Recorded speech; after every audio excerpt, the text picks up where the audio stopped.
Sebelumnya saya baru kehilangan suami saya 7 bulan yang lalu,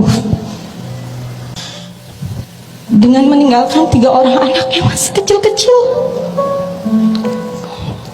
kelas 6, kelas 5, dan baru kelas 1. Saya ada fase di mana saya marah sama Allah.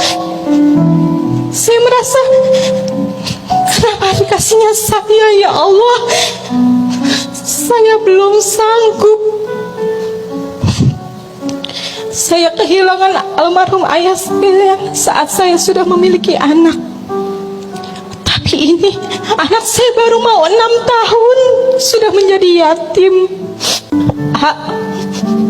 Bagaimana saya bisa belajar seperti ibu AA yang bisa menerima takdir menjadi ibu? Terus terang, saya ada di fase ingin mengakhiri hidup saya karena ini berat sekali. Saya harus menjadi seorang ayah dan saya harus menjadi seorang ibu buat ketiga anak saya yang masih kecil-kecil. Ajarkan saya untuk ridho atas ini semua, untuk ridho menerima ini semua, karena ini berat sekali untuk saya dan ketiga anak saya. Saya sudah tidak ada almarhum bapak sebagai pegangan laki-laki. Saya tidak punya abang, saya tidak punya sosok laki-laki yang menguatkan saya. Saya harus menjadi laki-laki dan harus menjadi perempuan untuk ketiga anak saya. Anak saya alhamdulillah sekolah di sekolah tahfiz Quran semua. Yang kelas 6 sudah hafal 7 juz.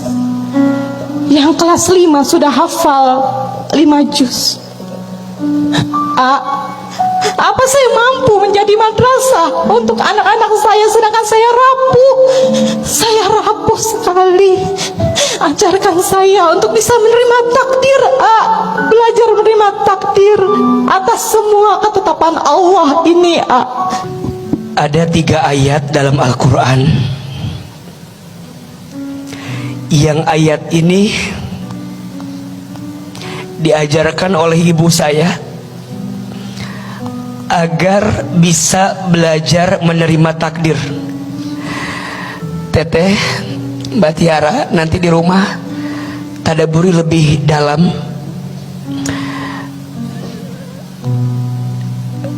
Yang pertama, surat Al-Baqarah ayat 216.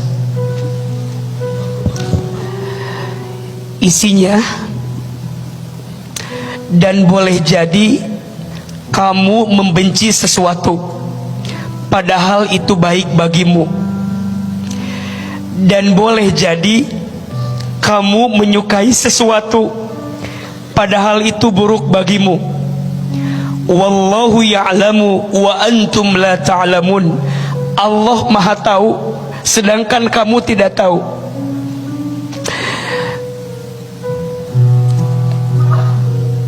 Untuk setiap kita yang pernah kehilangan, percayalah, tidak ada yang namanya kehilangan. Yang ada, apa yang dititipkan diambil lagi oleh yang menitipkannya. Suami teteh bukan punya teteh, punya Allah. Kalau yang punya suami mau mengambil lagi, haruskah kita marah? Tidak. Kenapa? Karena yang paling tahu dengan ciptaannya siapa? Penciptanya. Ditinggal ayah sejak kecil, kemudian menyusul ibu meninggal. Haruskah saya marah? Harusnya kan enggak, karena saya cuma dititipin aja. Yang punya siapa? Allah. Yang menciptakannya siapa? Allah. Apakah mungkin yang menciptakan berbuat tidak baik kepada yang diciptakannya? Enggak mungkin.